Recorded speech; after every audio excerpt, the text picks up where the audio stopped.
It's eviction night on Big Brother, and sadly, we had to say goodbye to Tyler. Also, tonight, we got a big recap of what's going on in the jury house, and let's might as well just start there. I feel like when they do these clips of the jury house, they're so forced, and like obviously none of these people are actors, and it really starts the show when they're kind of trying to force these people to act because it just comes off as just unbelievable and very very fake. um, even you notice like their jugs of drinks. It was like over a 2 week period, and the two jugs of alcohol never changed levels.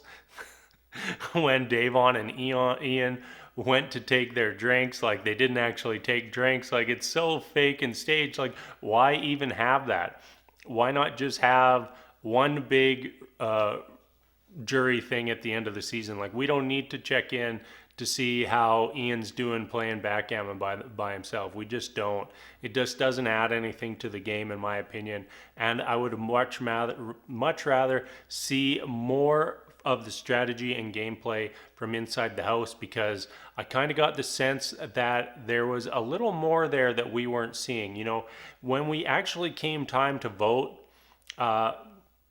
Enzo, he wasn't happy with how that vote ended up going. Like you could see right as he finished hearing Tyler talk, he's like, "Oh, I made a mistake." You could just see it on his face, and I don't know if that's something he will ever admit. And even after he goes and votes, and he's in the hallway passing Nicole, Nicole asked him who to vote for, and like Tyler almost swayed it back in the last seconds before getting evicted, and that was kind of wild to me. So overall, I think that evicting Tyler is good for Memphis, good for Nicole. But evicting Tyler, I feel, was bad for Cody and bad for Enzo, because now they've left really someone who's not their ally. You know, we did see that Enzo has a connection to Christmas, but ultimately his loyalty is with Cody. You know, he's going down with the ship with Cody at this point. And I feel like they could have easily pulled Tyler into their fold to, at minimum, use as a shield for Cody moving through the next week or two of the game. And now, you know, we're in an HOH. It's the balancing the balls HOH. It's a very difficult one. You know, Nicole's likely not to win. I mean, I don't think that she's like, if there was a competition and it was write your first name on a piece of paper, like I don't even know if she's capable of doing that. Like gets to these competitions and she just can't do it. Like maybe she's faking it, I don't know, but it doesn't matter what the competition is. She always seems like she's the worst or one of the worst of the competition. So rule her out. Watching Memphis bend down to try to place his first ball, he did not seem very comfortable with the balancing and everything going on there. So that leaves things now between